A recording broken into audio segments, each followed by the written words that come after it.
Hey.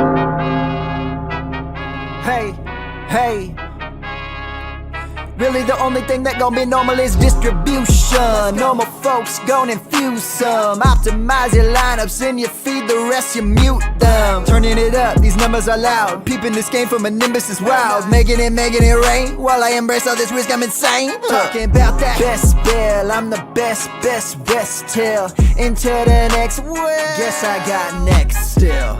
Best bell, I'm the best till. Into the next well, guess I got next still.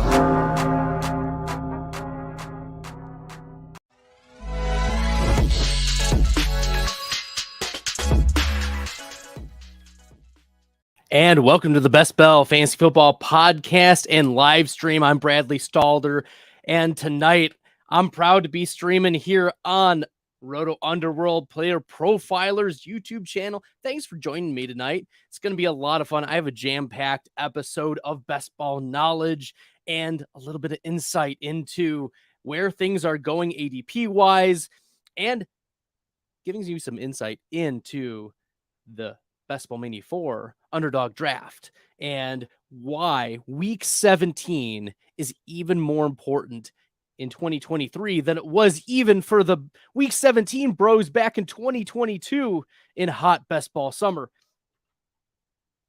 I'm also going to do a quick preview of the Week 17 matchups, offer some thoughts, and give some tiers and rankings of how I would be attacking them.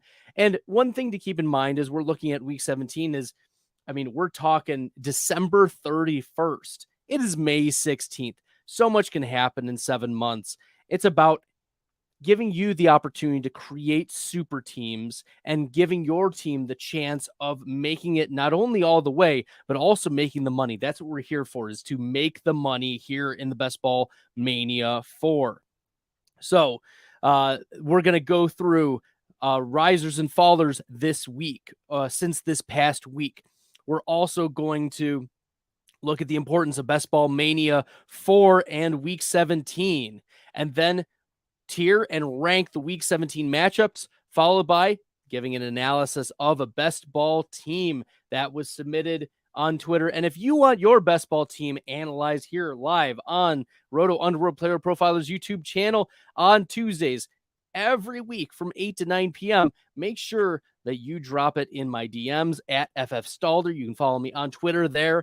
You can also reply to the Roto Underworld Twitter posts, and we can get you going. So, without further ado, I'm really excited to be getting into the top risers and fallers. But before we do, I've got a special note from Matthew Kelly. Let's take a moment to talk about Underdog Fantasy. Now, many of you have already signed up. Thousands have signed up from Player Profiler already over the years.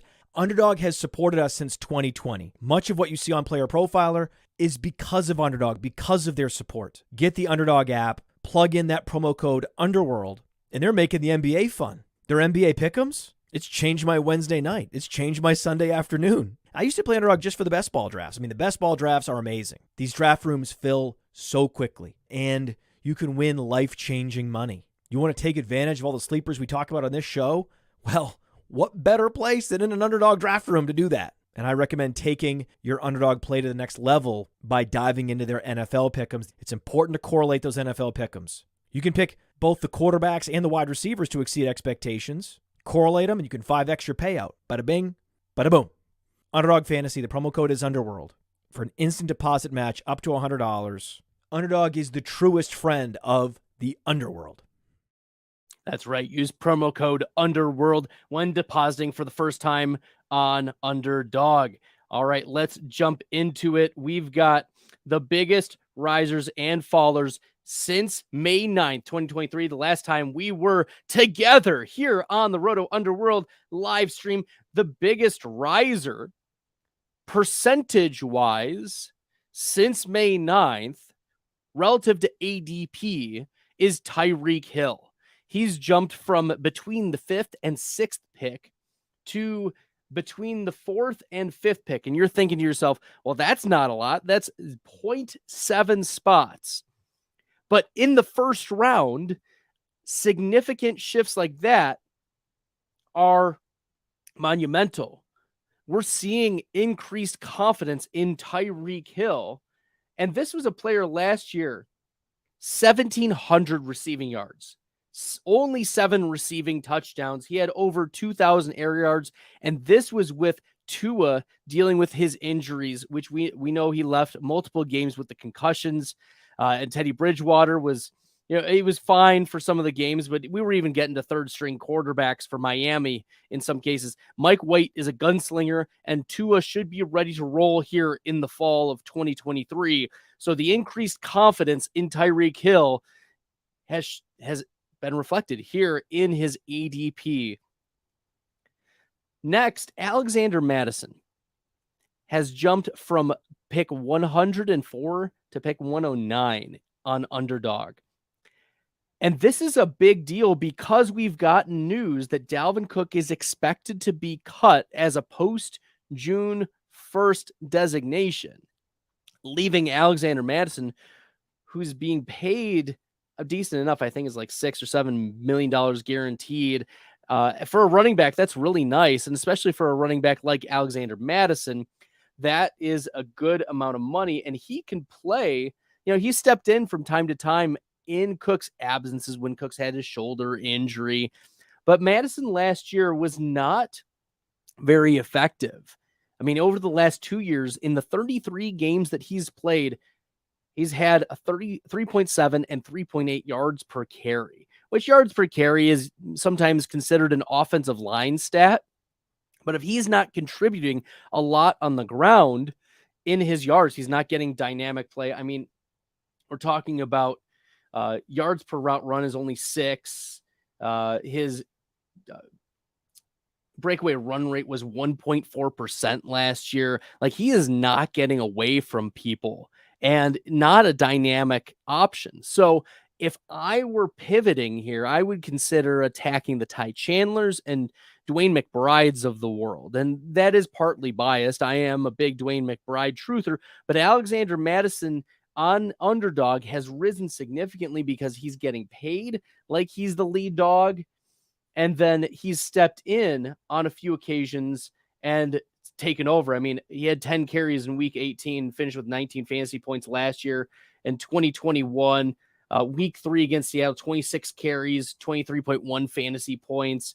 In week 5 against Detroit, 25 carries, 26.3 fantasy points. The week 13 against Detroit, again, this was in 2021, 22 carries, 21.4 fantasy points. So he has shown some spike weeks, but as we take a macro view of the Minnesota Vikings, the key is to understand that they are not a run-first offense, and the offense does not run through Dalvin Cook anymore. And not just that we expect Dalvin Cook to be off the team, but even if Alexander Mattison steps into being the lead dog in this Minnesota Vikings offense, what are we going to expect? Like 40%, 38% of the plays to be run plays? That's not going to be enough volume to continue to make Mattison a mid-pack running back one. But I do like him still at this value. Continue to draft him in the 90s overall, and even into the late 80s. Like, even if he doesn't hit, let's say Dwayne McBride comes up big, or maybe it's Ty Chandler, that at this point in the draft, you're probably taking, a rotating flex play. So consider Alexander Mattison as a continued buy until he gets probably to round 4, round 5. I think that's where we'll taper off. But I think this is a good value for Alexander Mattison. And then the last biggest riser for the week is Jerick McKinnon. And this is just a reaction of the market to McKinnon re-signing with the Kansas City Chiefs. McKinnon last year, 291 rush yards on 72 carries, 4 yards a carry, not super efficient on the ground, but 56 receptions was a career high, 512 receiving yards, and 10 total touchdowns. We don't expect double-digit touchdowns from McKinnon, but with a declined fifth-year option for Clyde Edwards-Helaire, Jerick McKinnon is poised to reprise a very valuable role in this Kansas City Chiefs offense. We've seen this held by Clyde Edwards-Helaire previously, but also in in other years by Damian Williams. And we know that this can be a mid-pack running back one, low-end running back one type of running back spot, but it's also, a fragile one as well. This is a running back who's 31 years old, coming off of knee injuries. Thankfully, he has stayed healthy more or less over the last 3 years. And looking at what he's done, we've seen spike weeks near the end. So if especially you're targeting running backs to peak near the end of the season, like we look week 14, 32 points, week 15, 34 points, week 16, 12 points, week 17, 22 points. So all of those came near the end of the season, partly because Clyde Edwards-Helaire was gone, but also because these veterans get rested and they don't have as much wear and tear, at the beginning of the season. They can be more valuable near the end. And so it's interesting to see whether McKinnon follows that same path for 2023. The biggest fallers since May 9th, since last week, the biggest one relative to ADP is Jonathan Taylor. He drops from a back-end first-round pick to not even at the turn, pick 14 nearly. Jonathan Taylor probably is falling because of the concerns for the goal line work. As Anthony Richardson is climbing in the ADP, we expect Jonathan Taylor to tumble a little bit. If Anthony Richardson is the goal line option or one of the goal line options and takes on the Jalen Hurts role, that may limit the ceiling for Jonathan Taylor to access 15 rushing touchdowns. Like we saw Miles Sanders get double-digit touchdowns and still be extremely valuable, like running back one type of spike weeks. And that's the appropriate price for Jonathan Taylor. But with concerns of a rookie quarterback stepping in and immediately making the real-life impact, I think that this is a fair fall. I would be smashing Jonathan Taylor mid-second, though. I don't think he falls any further than pick 18. Like if it gets to that far, 100% share at that point. But Jonathan Taylor, I think this is, I'm probably taking some rotating through shares of Jonathan Taylor in the middle of round 2, making sure that I get a stud wide receiver in round 1, and then you can take like an anchor with Jonathan Taylor. I think that's comparable. The biggest faller aside from Jonathan Taylor is Travis Kelce relative to ADP. And once again, this is like the Tyreek Hill scenario from the previous slide. Tyreek Hill only jumps 0.7 points and Travis Kelce only drops 0.8 points in ADP. But this is a shift from pretty close to the 5th pick to very solidly at the 6th overall spot. And this is increased confidence with other pieces around Kelce. I think that's the main driver for the Kansas City tight end falling just a little bit, just a hair. Whereas, I don't think that there's a lot of movement usually near the top unless you see a seismic happening, whether that's an injury or something else. That really massively shifts things. You're going to see slight movement here or there in the first and second rounds, but nothing dramatic usually as we go throughout the offseason. One other component to consider is the addition of Rashee Rice, the second round wide receiver. And whether it's Rice, whether it's Kadarius Toney, whether it is Sky Moore who takes a step forward this year, I'm still putting chips in on Travis Kelce. He is tiers above the other tight ends, and it will take an injury to Travis Kelce himself to be usurped as the number one tight end. And if there's a player that I'm betting that could do it, like if Travis Kelce goes down, the next betting favorite for me would be TJ Hawkinson to jump up, because I'm trusting the Vikings pass offense a little bit more as we move forward into 2023. The farthest faller, say that 3 times fast, the farthest faller since last May 9th, last week, since we last did this podcast, was Dalvin Cook. And he dropped 6 spots from pick 61 to pick 67. So instead of an beginning of round 5 or end of round 5, beginning of round 6 pick. We're going now to the mid round 6. And Dalvin Cook is dropping because news came out that he was going to fall, and what goes up must come down. And as Mattison goes up, Dalvin Cook will go down, and there will be uncertainty about a possible landing spot for Dalvin Cook, whether he goes to Denver or Miami, or maybe Breece Hall is behind in his scheduled progress in New York, and maybe it's Dalvin Cook with the New York Jets. Whatever the case may be, moving Dalvin Cook away from Minnesota may actually help him in his efficiency and his volume as well. Dalvin Cook was not very good last year in terms of receiving. Dalvin really struggled with fantasy points per opportunity. He was 51st. He was 32nd in yards per route run, 29th in catch rate. And that was all in light of 13th and being 13th in yards per reception. So he was one of the running backs who was catching the ball deepest. Like only 12 running backs were catching the ball deeper than Dalvin Cook. And so he was not fitting the O'Connell offense as well as perhaps O'Connell wanted. This is a running back who is also 37th in true yards per carry and 27th in yards per touch, 39th in juke rate. There were elements of his game, dynamic elements of his game that were missing from last year. And perhaps it was because the offensive line was playing pass so much.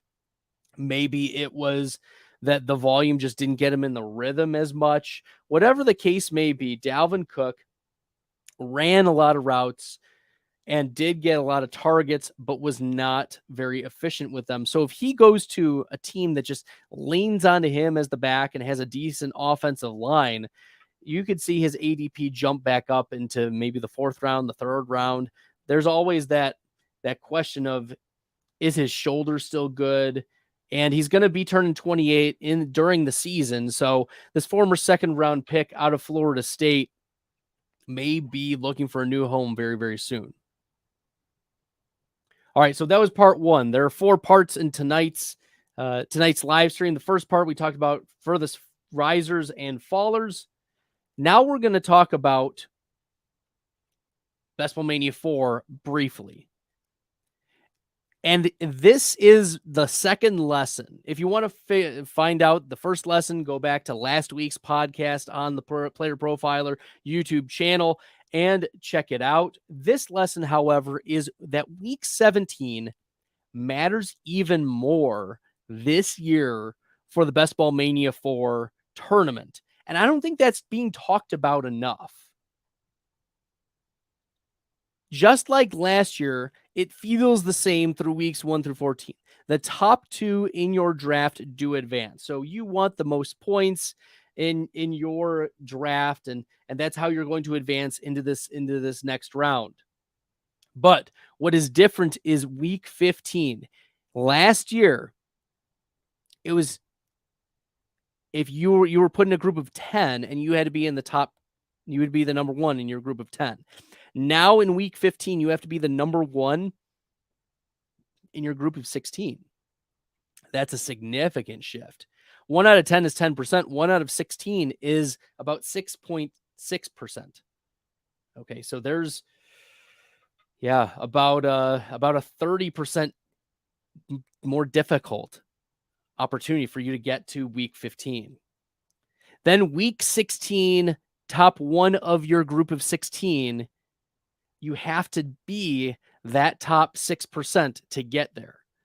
So then you're going to be in a group of 441 that you're competing for these final prizes. Okay, including $3 million to first, another $1 million to second. There can be multiple millionaires. And you're thinking to yourself, but Bradley, there are seasonal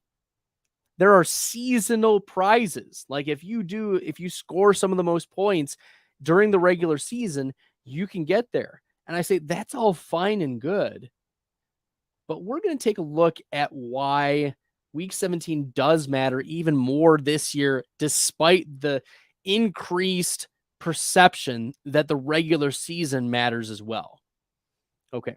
So a few notes that I want to make before getting into the expected value slides here. The first is that there are almost 1.5 times the amount of entrants that are expected to enter BBM4 than BBM3. There's over 600,000 expected entrants here. There were only about 450 last year.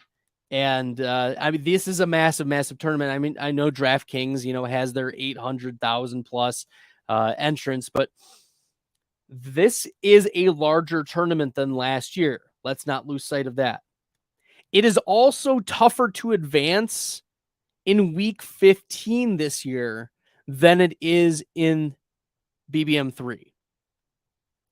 And the third is making it to the playoffs isn't what it used to be. You'll see what I mean here in a second. So if it's difficult for you to see, take a moment and you can if you're watching on your phone, tilt the screen, or you can zoom in on YouTube. I pulled some data from Rotoviz. So shout out to Rotoviz, Underdog BBM2, and you can see the expected value in BBM2. This was 2 years ago. The expected value for weeks 1 through 14 was $22.51. That means for every entry that you played, you expected to lose about $2.49, which, it's a minus EV proposition if you're just playing to play, right?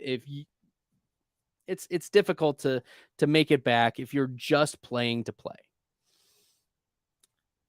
If you just get to the playoffs.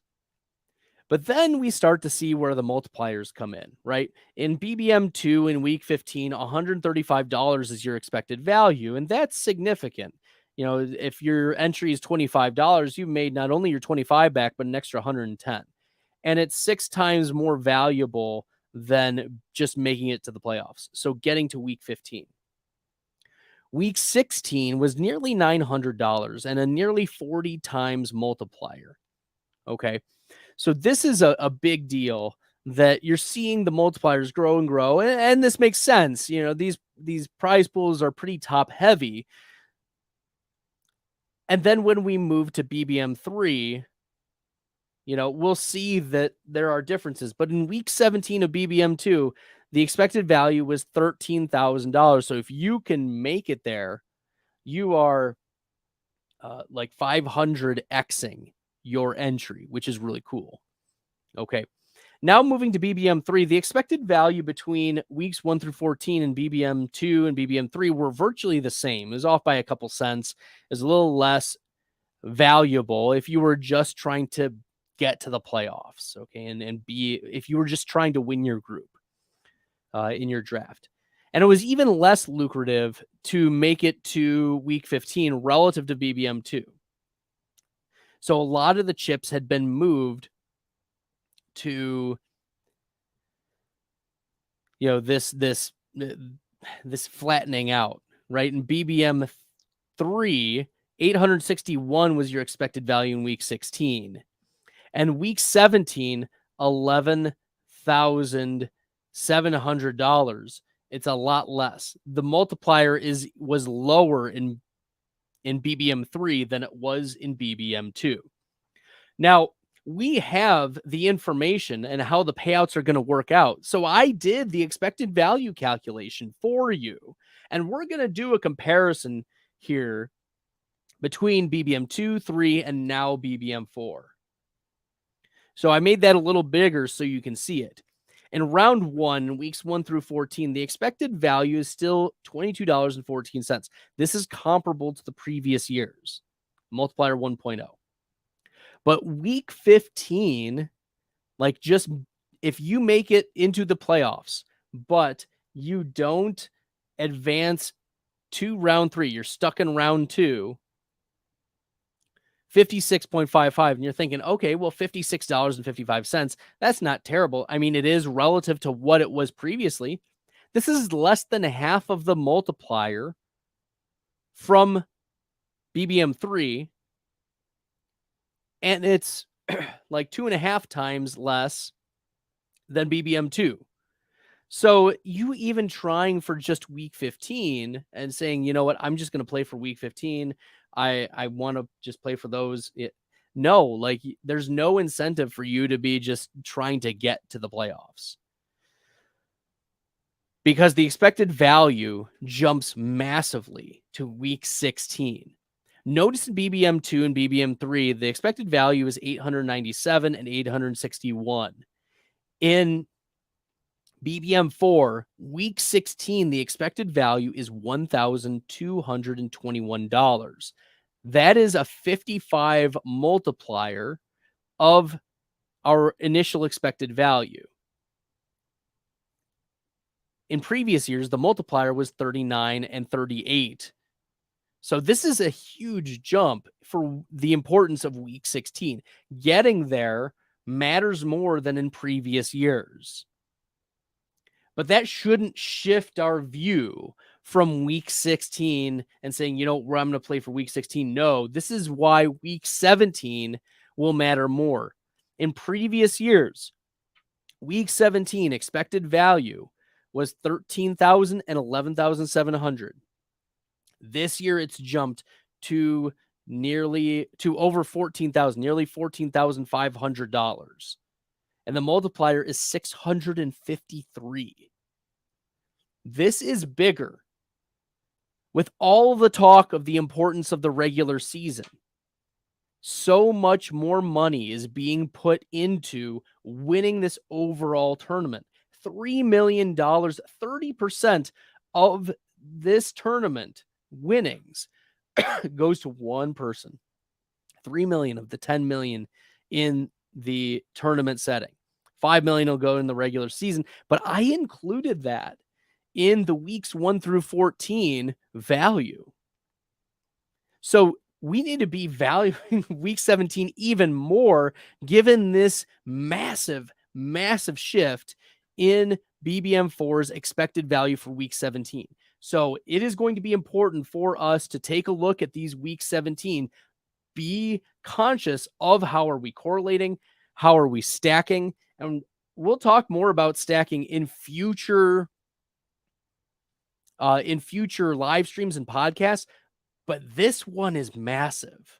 The multipliers are enormous, especially if you were into BBM3 or BBM2, if you were drafting them casually in the previous years and you were sub EV, blah, blah, blah, you need to be correlating and you need to be stacking for week 17. We're going to talk more strategy in future live streams and podcasts. So make sure you're subscribed.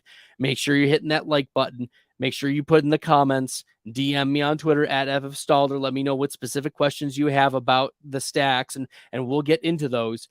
But for BBM4, week 17, as you can tell by this data, is even more important than in previous years. So the week 17 bros need to be chattering even louder about this importance, given the change and shift in expected value.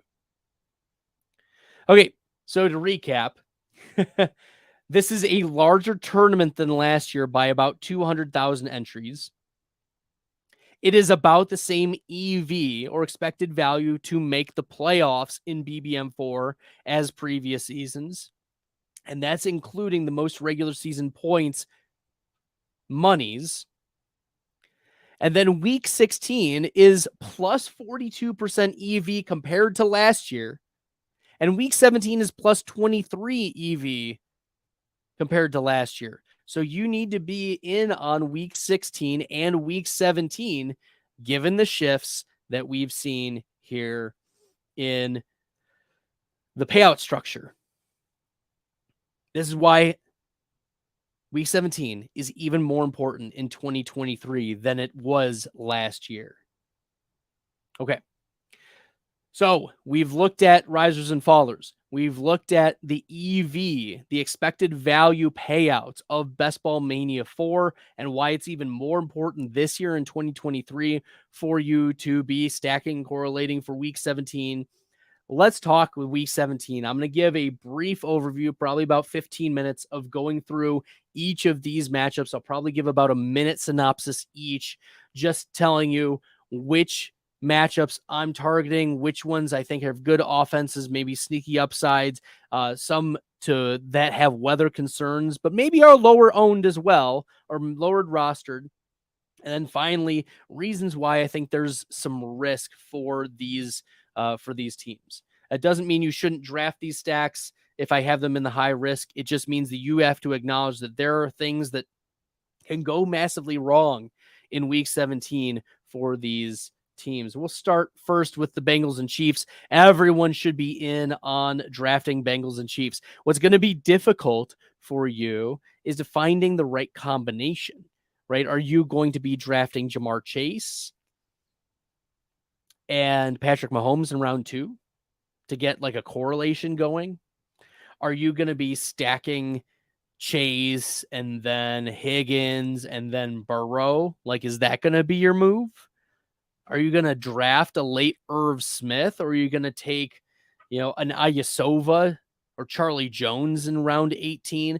Those are some players to consider for the Bengals side. And then for the Chiefs side, it's which wide receiver are you banking on? It could be Kadarius Toney, but he has the injury issues. Is Rashee Rice peaking at this point in week 17? Those are massive questions. Is Travis Kelce on his way down now that he's in his year 33 season? Or is someone else going to step up? Maybe it is the Jerick McKinnon that I brought up early in the live stream. Maybe it is Isaiah Pacheco, getting that extra touchdown, 80 yards and a touchdown to bolster you into the championship.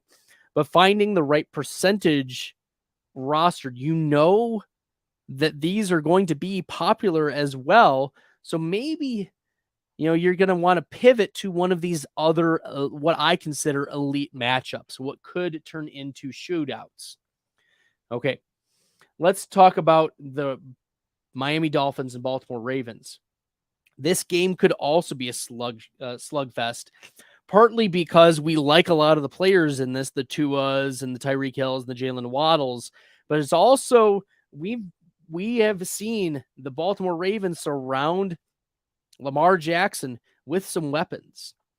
And if you're taking a late stab on a wide receiver, like round 18 correlation with the Baltimore Ravens, consider Nelson Aguilar.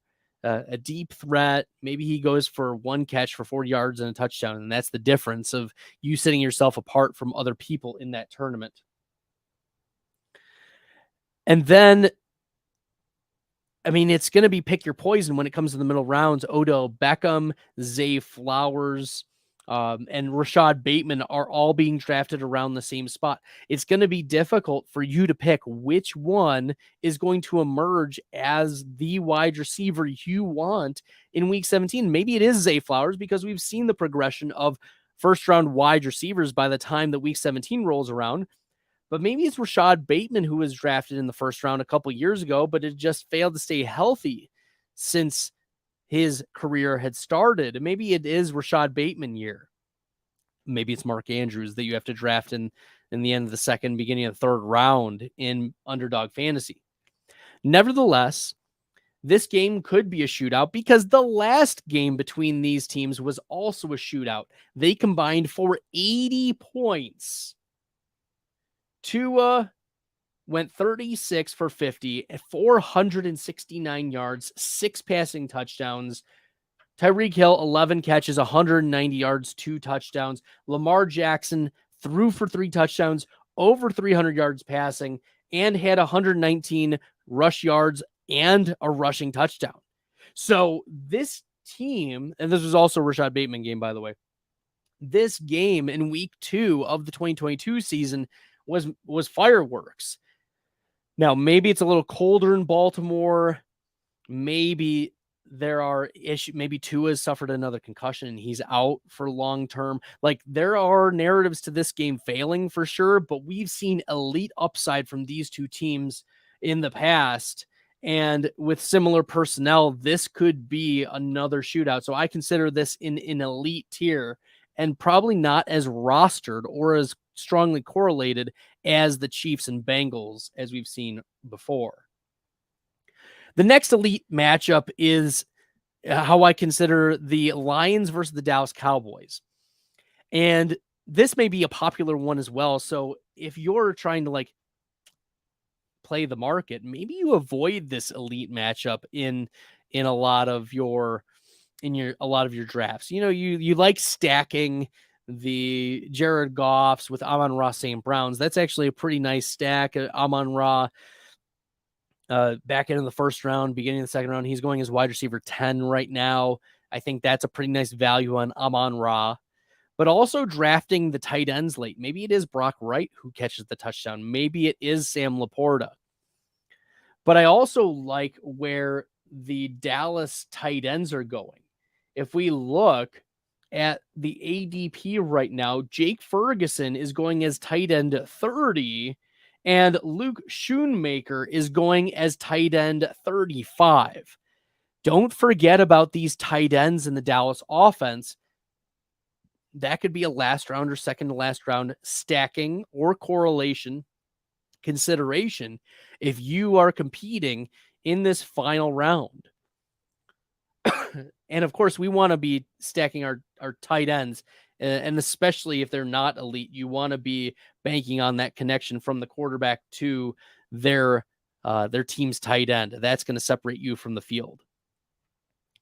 All right, let's keep her moving. We know what the Lions are. We know what the Dallas Cowboys are.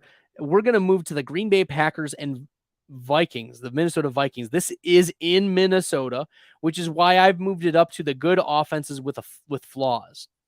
Green Bay, I mean, this is week 17. Maybe they're trying out Sean Clifford by this point. Maybe they are competing for a playoff spot. Whatever the status of Green Bay is, you know, the Vikings are not going to take the foot off the gas. They're going to throttle the Packers if they have the opportunity at home. This is a pass-heavy offense. I don't care if Jair Alexander is shadowing Justin Jefferson. This may be the Jordan Addison game. It may be TJ Hawkinson game. Whatever running back is going to run against the Packers. The Vikings typically run pretty well against the Packers. So this is a game that I think is going to be a good offense protected by the dome in Minnesota. And there may be some flaws with the Vikings running away with this one, but the Packers defense, maybe they step up in this one as well. It's possible. So whatever you choose as your narrative, don't contradict it. I'm not convinced of what the narrative is for this game at this point, but as you're drafting, you need to tell yourself the narrative of, is Green Bay going to get blown out? Okay. And maybe you take, a backup, is that, if that's your narrative that Green Bay is getting blown out, then maybe you sprinkle in like an 18th round Tyler Goodson or Lou Nichols, as like a last round running back, just to get like a small share. Because if Aaron Jones or AJ Dillon are hurt or something happens by that point, the fragility of running back, I talked about that in the previous live stream. That's something to consider, is to take these running backs that are not being drafted very much, and in the narrative of the team is getting blown out, they're going to give opportunities to the youngins. So Sean Clifford might be a last round consideration. Maybe it is also, a Lou Nichols, Dontavius Wicks. Okay. For the Packers, you're buying all the Vikings in this matchup. All right. The next one, good offenses with flaws. I love the Jaguars offense this year. Tank Bigsby was a great addition. You've got Evan Ingram back. You've got Calvin Ridley coming back from suspension. Ridley, a consistent 25 plus target share getter. Christian Kirk is also a very effective wide receiver there as well. Zay Jones, an important wide receiver. There are a lot of pieces to this offense. One player I'm avoiding is Adam Thielen. I think the wheels fall off in this Carolina Panthers offense for him. I know they brought him in, gave him a lot of money, but I don't think he's particularly good. And then with Jonathan Mingo, that's more of a volume play. So I think the flaw is that the Panthers offense is not going to be very effective. Maybe this does turn into a sneaky shootout if the Jaguars defensive players aren't able to step up, but The Jaguars offense, we expect that Trevor Lawrence not only takes us a level up, but we could see Lawrence, who was quarterback 4 or 5 last year in rate of top 5 weeks, ascend. In year 1 under Doug Peterson. We expect that ascension to continue with added weapon of Calvin Ridley. Chad Skaggs asks, is Sargent a good option? Possibly. Like, if you like a guy really, really late, just take him with round 18. Okay. Let's keep her moving for the sake of time. The Chargers travel to Denver to play the Broncos.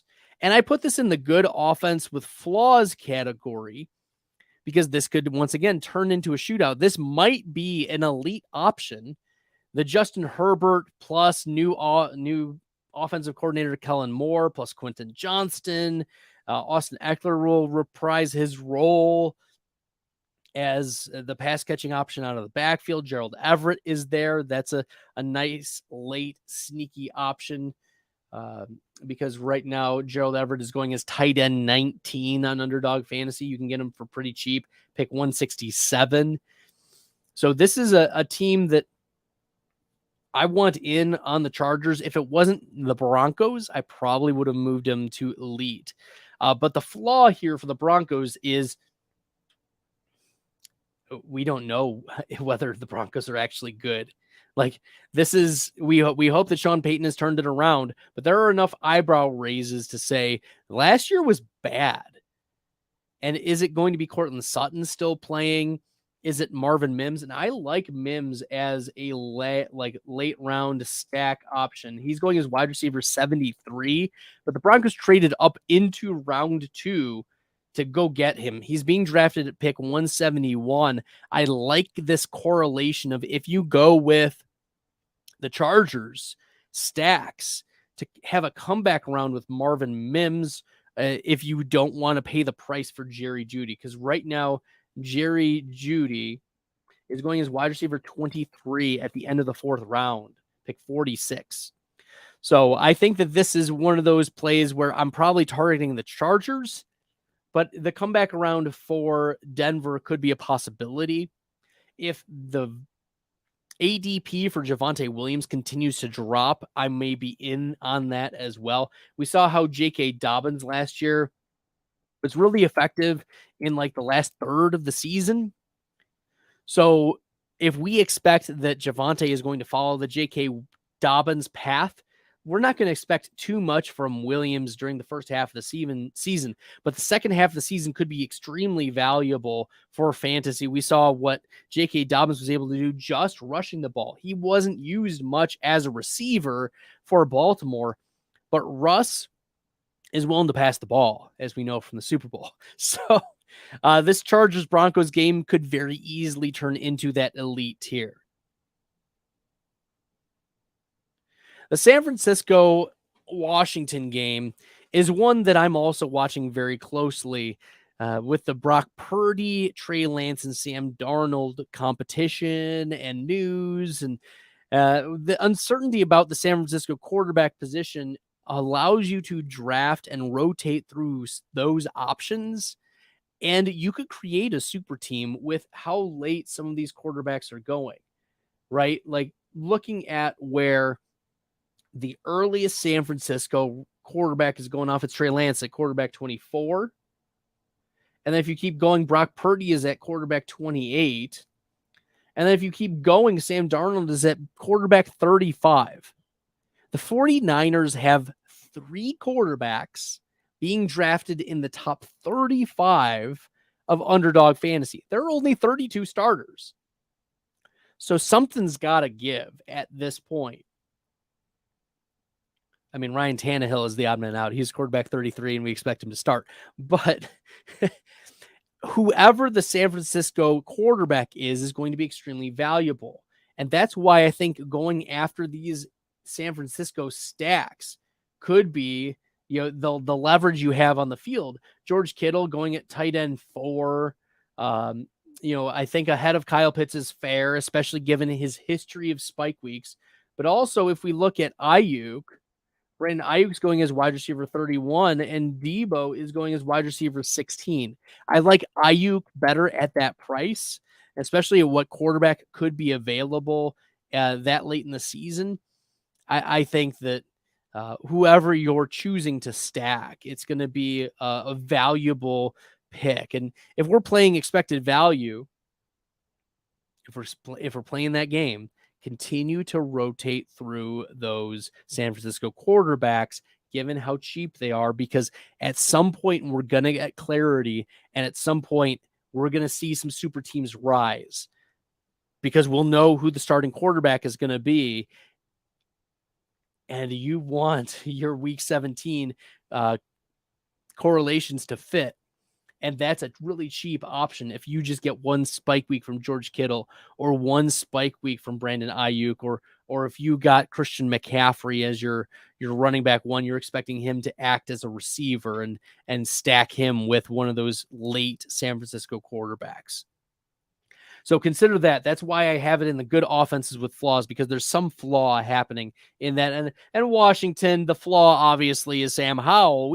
He's unproven at this point. One NFL start under his belt. We liked what we saw in that one start. It felt like he fell a lot in the NFL draft, a 5th round pick out of UNC. He was expected to be a 1st round pick the year he had De'Ami Brown and Javonte Williams, Michael Carter, but then he went back and had to rush a lot more. So I think that's a wild card pick. So I think there are good offenses, but with flaws there that I was able to identify.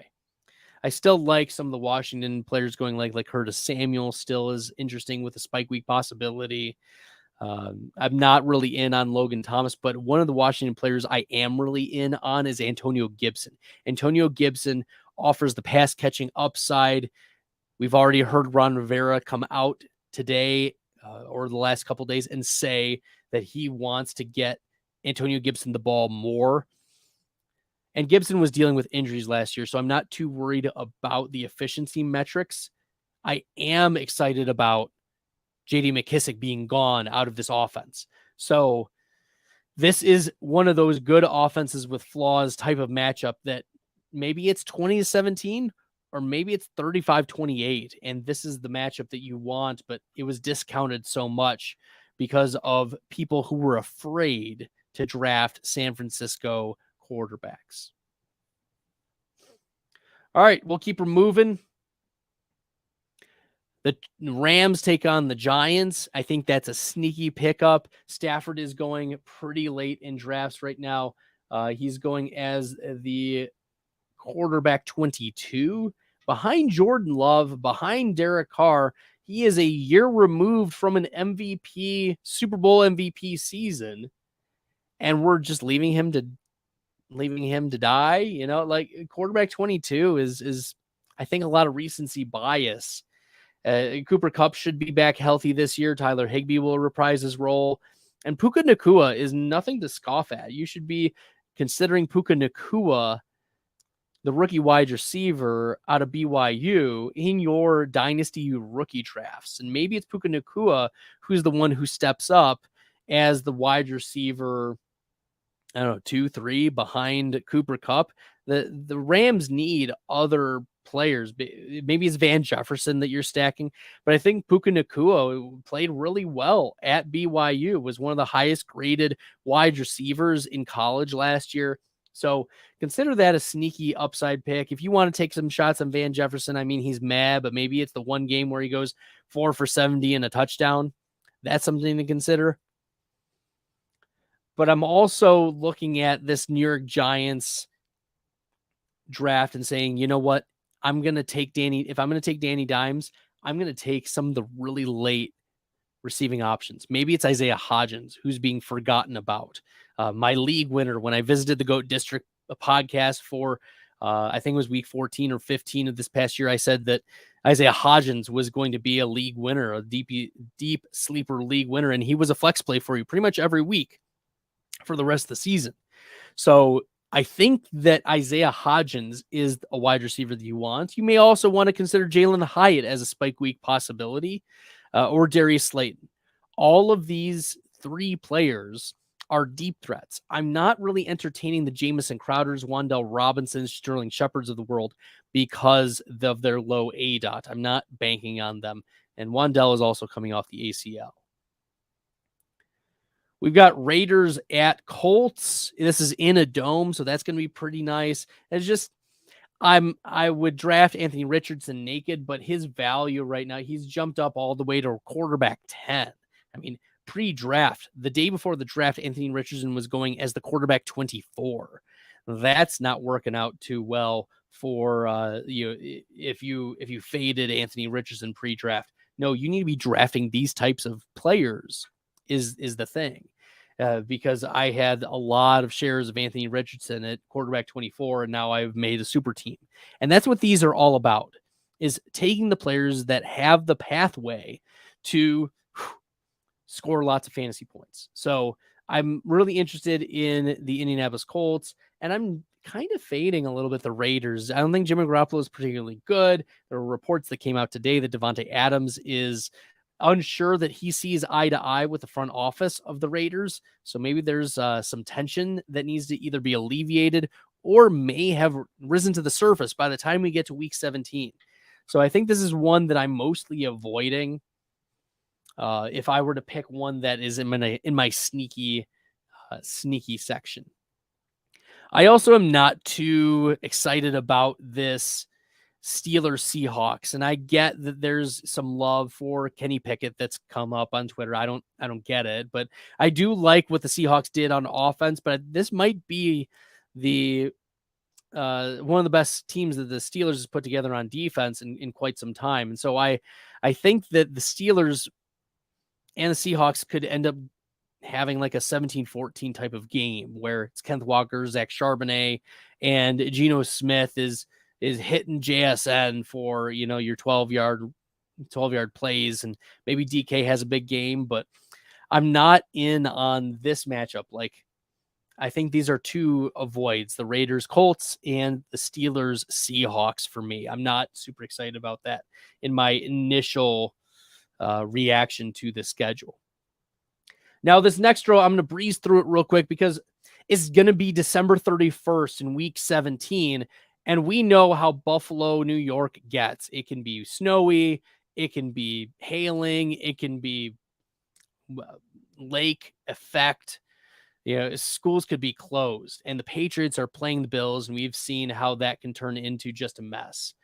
Same thing with the Jets versus Browns in week 17. They're playing in Cleveland. That is not a dome. That is also, we saw last year, the Cleveland game got really messy between New Orleans and the Browns. So that could be a one that I'm probably fading. And then the Falcons travel to Chicago. Once again, very cold, very windy, and with a second-year quarterback in Desmond Ridder that I'm not convinced is very good.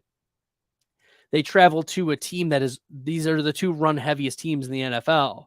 So we're probably not going to correlate pass catching options. Maybe you're going to correlate some rushing, but that would probably be a unique build if you have, Justin Fields and Bijan Robinson on your team. I'm not expecting a ton of passing in this matchup, plus possible weather concerns in Chicago. All right, real quick, I'm going to talk about some high-risk matchups, and the Cardinals and Eagles play each other in Philadelphia. The reason this is high-risk is twofold. One, the Cardinals could be out of it at this point and just throwing in scrubs. Clayton Tune might be getting snaps at this point, but also the Philadelphia Eagles might have something locked up at this point in Week 17. They may not be playing for very much. So I'm concerned about the pathway for both teams when it comes to Week 17. You might just get some schleps. And maybe that's the narrative that you have to tell yourself once again is maybe I take a shot on a Clayton Tune. Maybe I take a shot on a Keontae Ingram. Maybe I take a shot on some late round running back that Philadelphia picked up as an undrafted free agent. Like, that's possible when you're drafting a team like this for Week 17. All right, the Titans and the Texans, these are just two bad teams. And look, their teams revolve around rushing and efficiency. And I'm not sure that that's going to be there for both teams by this time in the season. Ryan Tannehill dealt with injuries before. The Texans don't have a good offense. Like Nico Collins is expected to be the wide receiver 1. So that is going to be problematic. And then the Titans will probably continue to lean on Derrick Henry, who has the screws in his foot. I like Derrick Henry, but this is also a revamped Texans defense that is probably going to be a little bit better than last year. And in what I expect to be a low-scoring game, it's not one that I want a lot of pieces of. Maybe Derrick Henry, even maybe Dalton Schultz. That's it. All right, last one is the Saints and Bucks. Lord knows who's going to be the quarterback for the Buccaneers in Week 17. Maybe it's Baker Mayfield. I don't have a lot of confidence in the New Orleans Saints to put up big numbers against the Buccaneers. Maybe this is your Derek Carr, Chris Olave, Derek Carr and Jawan Johnson, Derek Carr and Mike Thomas. I'm not expecting 2 pieces to go off though in this game. And there aren't a lot of, I don't have a lot of optimism about the Mike Evans, Chris Godwin possibility. So maybe it's mostly an avoid for me as well. There are pieces that exist in these matchups. I'm just not excited about a lot of them in the high risk level. Okay. The last part, I'm going to take about 2 minutes and do an analysis of one of the best ball teams that was submitted, part 3/4 for tonight. And this will wrap it up. Just a reminder, I grade on a rubric. And I talk about player takes, upside stacking, ADP, and then I'll talk about Week 17 correlation briefly. And a reminder, I'm a tough grader when it comes to these things. If you want your team, best ball team analyzed, throw it into my DMs on Twitter or comment on the Roto Underworld Twitter post. All right, this is brought to you by Dane Hill 917, and we see Derek Carr, Matthew Stafford, Sam Howell, Ramondre Stevenson, David Montgomery, Samaje Perine, Khalil Herbert, Tank Bigsby, followed by Cooper Kupp at wide receiver, Chris Olave, Terry McLaurin, Pittman, Dotson, Shaheed, Hardman, Tillman, Goddard, and Schultz. Player takes an upside. I gave a B. I like Cooper Kupp. I like Chris Olave. But what keeps us from being an A are the quarterbacks. I think there are some limiting factors with Derek Carr being picked as your first quarterback off the board. I do like some of the late upside for Stafford and Howell, but the player takes an upside. That's a limiting factor as well. I do like the running backs on this team, and I love the wide receivers. Stacking is an A. Carr stacks with Olave. Stafford stacks with Kupp. Howell stacks with McLaurin and Dotson. We also see the Derek Carr, Rashid Shaheed stack as well. Team structure A-. I like how this has turned out. You couldn't really make it much better. Maybe a little bit earlier on the quarterback, but the first quarterback, but other than that, pretty strong structure. Versus ADP, there were a couple reaches. The David Montgomery pick was a reach, but the value on Stafford was nice there as well. There was a little bit of a reach on Rashid Shaheed, but the value on Jahan Dotson was there as well. So value at ADP was a B. Week 17 correlation, C-. I think this team was picked before the Week 17 schedule came out.